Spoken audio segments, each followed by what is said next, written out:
Ну, дорогие коллеги, я очень рад вас приветствовать в наших стенах. Вообще-то у нас традиционная встреча с прессой. Мы, как правило, проводим его примерно раз в месяц, раз в полтора месяца.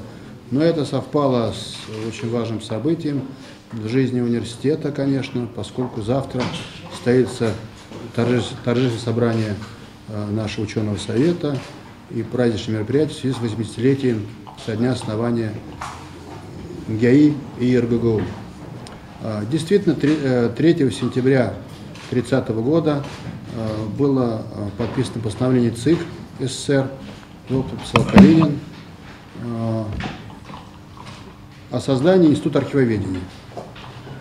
И этот Институт архивоведения сразу возник как первый такой специализированный гуманитарный институт, поскольку тогда уже была идея соединения специального гуманитарного знания, архивоведения и документоведения с фундаментальным гуманитарным с историческим и филологическим знанием. Вот эта, так сказать, идея синтеза, она уже тогда прозвучала. Хотя, конечно, это был 30-й год, и, естественно, это была совершенно другая эпоха. Затем, уже после войны, этот институт стал Московским государственным историко-архивным институтом, кстати, тоже единственным, пожалуй, специализированным гуманитарным институтом в стране даже, потому что были факультеты гуманитарные, были педагогические институты, в том числе иностранных языков, но такого гуманитарного, широкого института практически тоже не было. И именно в его недрах, в условиях перестройки, во второй половине 80-х годов и возникла идея создания гуманитарного университета.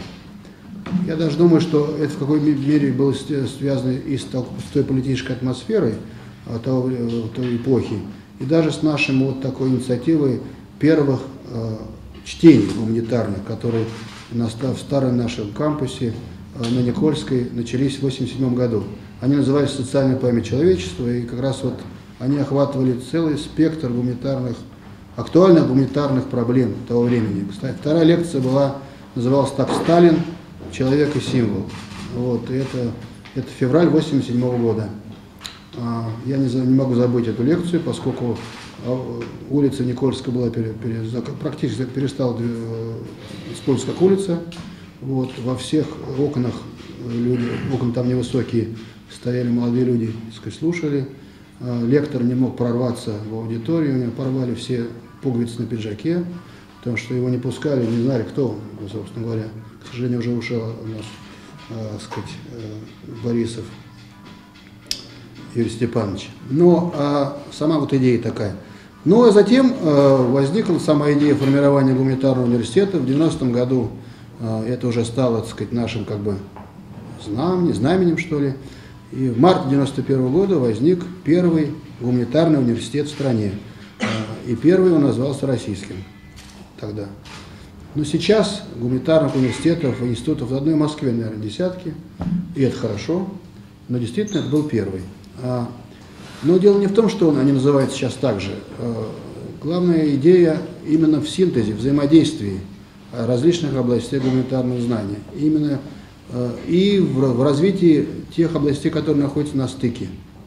Междисциплинарность, так сказать, гуманитарного знания и междисциплинарность между гуманитарным и естественным научным знанием — это наша, я бы сказал, такая визитная карточка. И поэтому именно здесь возникли целый ряд и развивается целый ряд направлений, которые на этом стыке есть. Теперь уже этот университет имеет практически все программы образовательные, гуманитарные, какие есть на свете, и большую часть программ социального знания, и очень большую часть прикладных социально-гуманитарных программ. У нас сейчас идет подготовка по 70 программам, по-моему, 70 больше, да? 75, да. Вот, коротко, что я могу сказать. Да, здесь еще есть одна составляющая. Так судьбе было угодно, что мы в 1991 году в условиях формирования новой России пришли сюда, в здание бывшего университета Шанявского, первого народного университета, который возник, здесь будет 100 лет в 2012 году, этой аудитории, которую я здесь вам рекламирую весь день. Вот, она сохранилась почти в том же виде.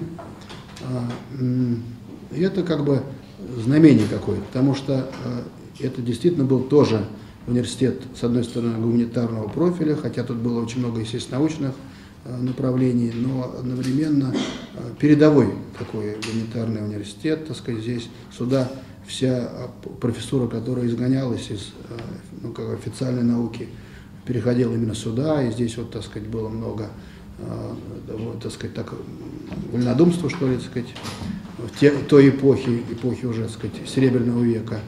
Ну и вот так получилось, что мы как бы являемся наследниками и этого направления.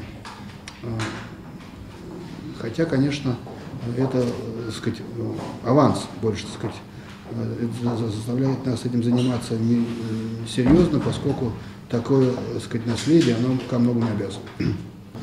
Мы получили, так сказать, поздравительную телеграмму Дмитрия Ивановича Медведева, в которой он отмечает, так сказать, ну и, так сказать, роль РГГУ в современной образовательной практике в нашей стране, и его международные, так сказать, контакты. Действительно, у нас очень большая международная деятельность, и вообще мы считаем, что интернационализация образовательной практики – это важнейшая составляющая качественного образования сегодня. Вот, в том числе и на пространствах СНГ, потому что мы этим очень активно занимаемся. А также в этой телеграмме отмечается, что у нас действительно работает эффективно более 20 филиалов по всей стране. То есть это РГГУ не только головной вуз, но есть и значительная часть филиалов в разных уголках нашей большой страны. И это очень, конечно, приятно, но это и ко многому обязывает, потому что, естественно, эта оценка, в общем, крайне важна для нас, но и для коллектива. И вот я думаю, что мы постараемся реализовать те, так сказать, в общем, так сказать, пожелания и элементы, которые в этой телеграмме заложены.